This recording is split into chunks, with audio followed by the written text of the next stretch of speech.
Assalamualaikum warahmatullahi wabarakatuh. Selamat pagi anak-anak, semoga sehat selalu dan tetap semangat belajarnya hari ini. Tak lupa pula saya ucapkan terima kasih kepada ayah bunda yang telah bersabar mendampingi anak-anak ketika belajar. Semoga menjadikan pahala yang berlipat ganda. Nah anak-anak, langsung saja ya, kita belajar Al-Quran hadis tentang surat Al-Alaq. Nah yaitu pelajaran 7 ya anak-anak ya. Nah, Bu Guru jelaskan dulu ya. Mengenal surat Al-Alaq. Nah, surat Al-Alaq tergolong surat Makkiyah karena diturunkan sebelum Nabi Muhammad SAW hijrah ke Madinah. Tepatnya surat ini turun di Gua Hiro sebagai wahyu pertama. Terdiri atas 19 ayat, merupakan surat ke-96 dan Al-Alaq artinya adalah segumpal darah. Nah, di dalamnya ada 5 ayat yang merupakan ayat dan perintah pertama yang diturunkan kepada Nabi Muhammad.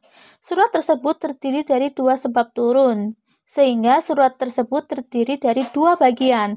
Bagian pertama dari ayat 1-5 berkaitan dengan perintah Iqra, sedang bagian kedua yaitu dari ayat 6 sampai ayat 19 berkaitan dengan sikap Abu Jahal yang mengganggu Nabi ketika sholat di depan Ka'bah. Berbeda waktu turun dan berbeda sebab turun, tetapi memiliki kesatuan makna dan pesan. Nah, surat ini menyentuh tentang beberapa perkara, yaitu bermulanya penurunan wahyu Allah kepada Nabi yang terakhir, yaitu Nabi Muhammad. Manusia mudah mengingkari dan mendurhakai Allah akibat dipengaruhi oleh orang dan kekuasaan. Nah, kisah Abu Jahal yang telah menghalang Rasulullah daripada menunaikan sholat.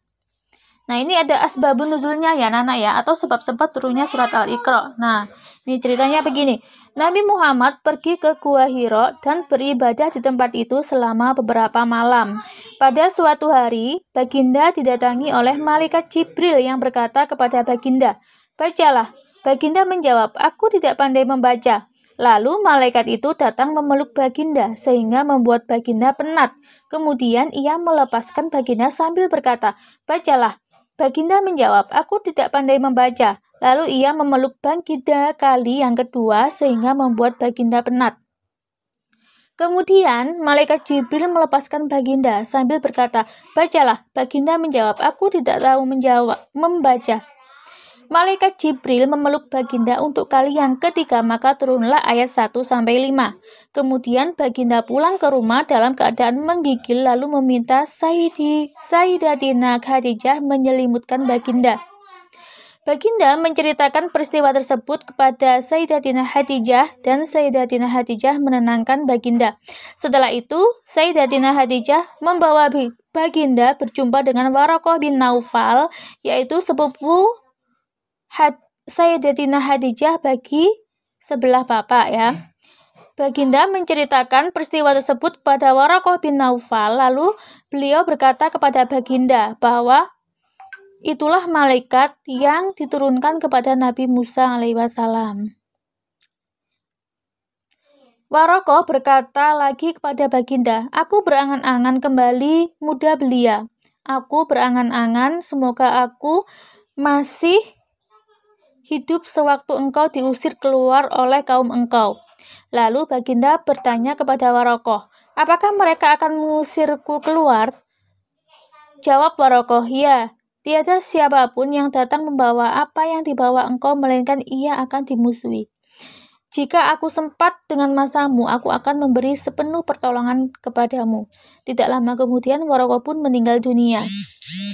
Nah, ini ada pengajaran dari surat Al-Alaq ya anak-anak ya. Nah, ilmu menjadikan manusia mulia, tetapi manusia harus ingat bahwa Allah adalah sumber ilmu yang agung, Maha mengetahui, Maha berkuasa, Maha mulia. Oleh karena ilmu itu letaknya di kepala atau di hati, maka hati tidak boleh sombong, dan kepala mesti sujud menyembah Allah bagi mengakui kehebatannya dalam segala segi. Dan Allah tidak memiliki sifat-sifat yang keji.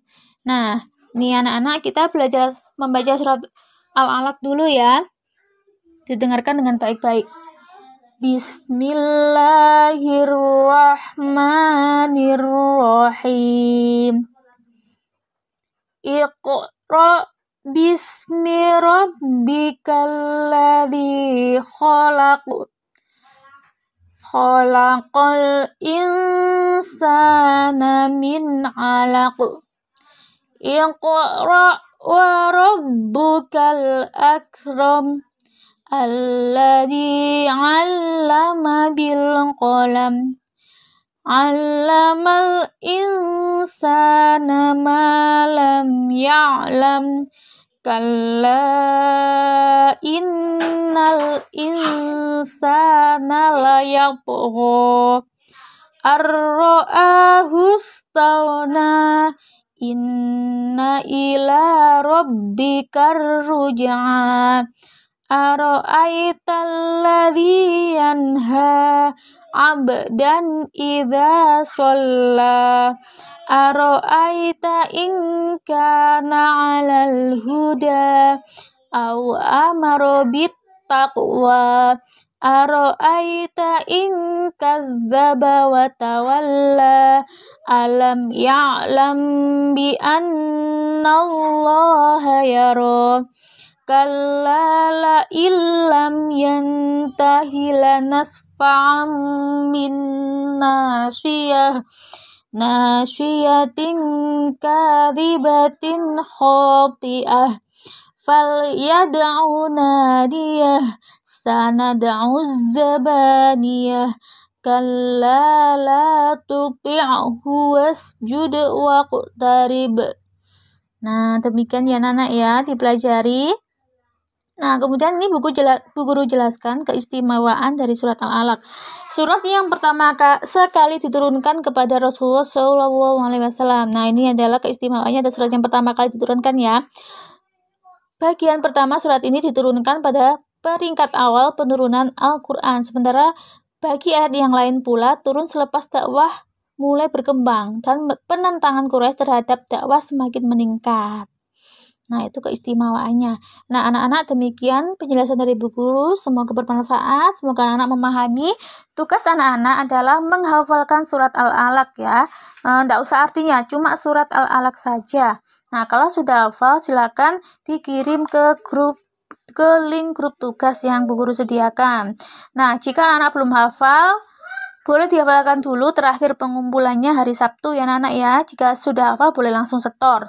Nah, anak-anak, demikian dari Bu Guru. Semoga ilmunya bermanfaat. Wassalamualaikum warahmatullahi wabarakatuh.